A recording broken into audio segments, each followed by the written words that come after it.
We're all familiar with camouflage.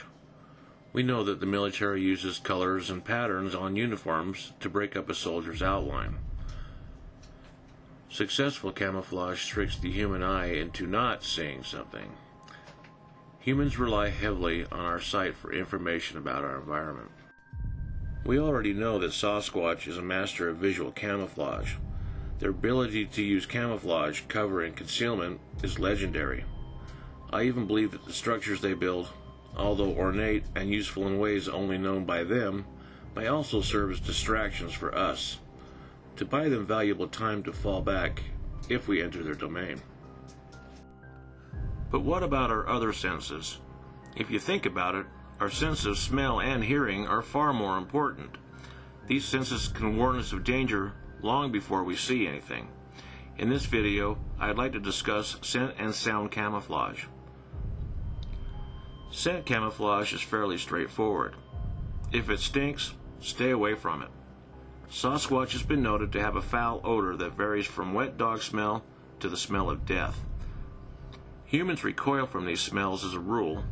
It has also been noted that although there isn't a predator out there that will eat a skunk, skunk carcasses have been found with their scent glands removed. It's believed Sasquatch may use skunk smell to camouflage their babies and repel predators. Sound camouflage is a bit more complex, but as the term implies, they seem to hide their identity by imitating the sounds of the forest and other animals, including human speech. Yes, they speak. Ron Moorhead made several recordings of Sasquatch speech while camping in the Sierras, as far back as the early 70s. Noted linguists have determined it to be speech of some kind, but not of any known human language. Several amateur researchers, including myself, have also recorded vocals that could be compared to Native American language. Here is an example of a vocalization I recorded.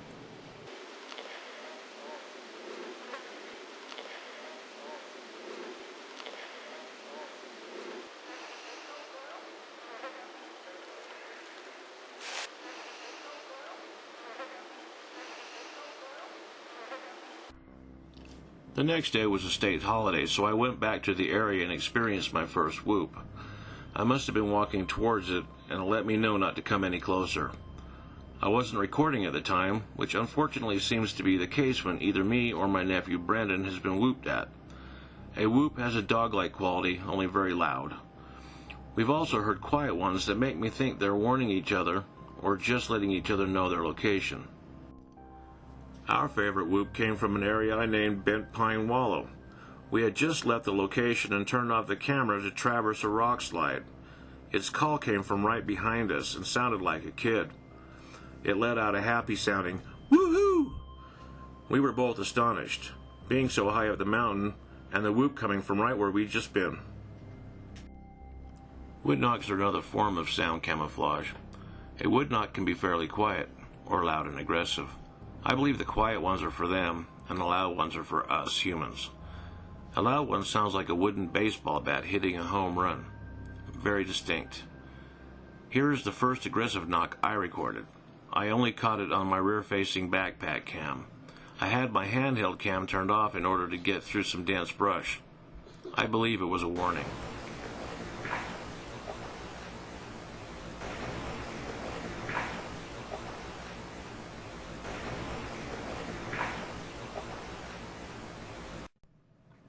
The thing is this, and Brandon brought it up, what if they make that sound with their mouth as well as simply whacking a log? He did some experimenting. Except for the sheer volume of a Sasquatch knock, he was able to do a good imitation with his mouth. It's also important to note, aggressive knocks are a single, very loud crack.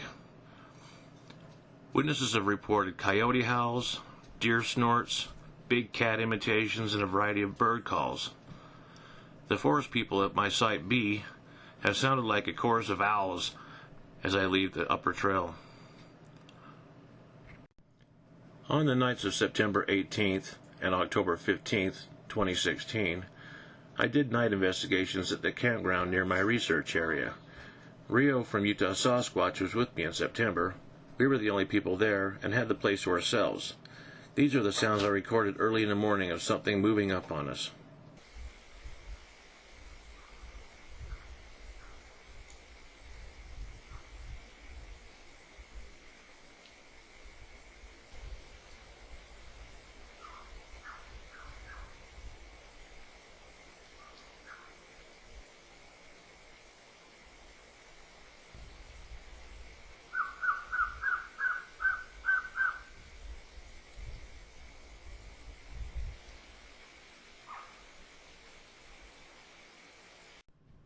A month later, Brandon came along with me. We got to our spot right about 10 o'clock p.m., and had barely got out of the vehicle and was blasted with loud whistles that sounded a stone throw away. We quickly set up and waited. Here's a few of the whistles from that night.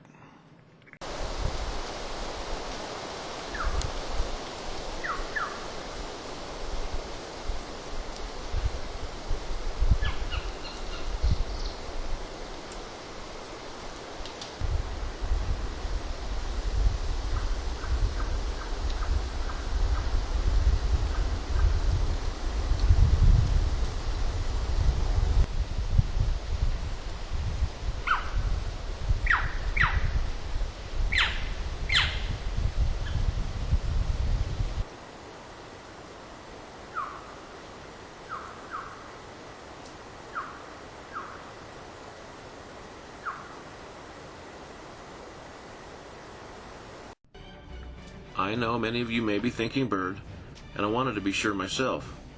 I wasn't going to make assumptions one way or the other.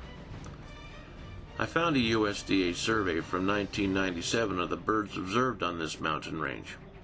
There were 18 species noted. I was surprised they missed the crows that I see most of all. I found a website that had recordings of the birds on the survey. Not one bird song from the list was a match, and I haven't found any bird song like it. But if you do recognize these whistles as a particular bird, please let me know in the comments. To sum it all up, I believe Sasquatch has successfully evaded human contact by the use of camouflage in its many forms, taking advantage of the limits of our vision, hearing, and even our sense of smell. In fact, the only time we see them is when they're preoccupied with a baby, focused on a hunt, or an occasional rogue male. Rarely do they drop their guard. If you have anything to add, or just think I'm over the top, I welcome your comments and dialogue. Thanks for watching.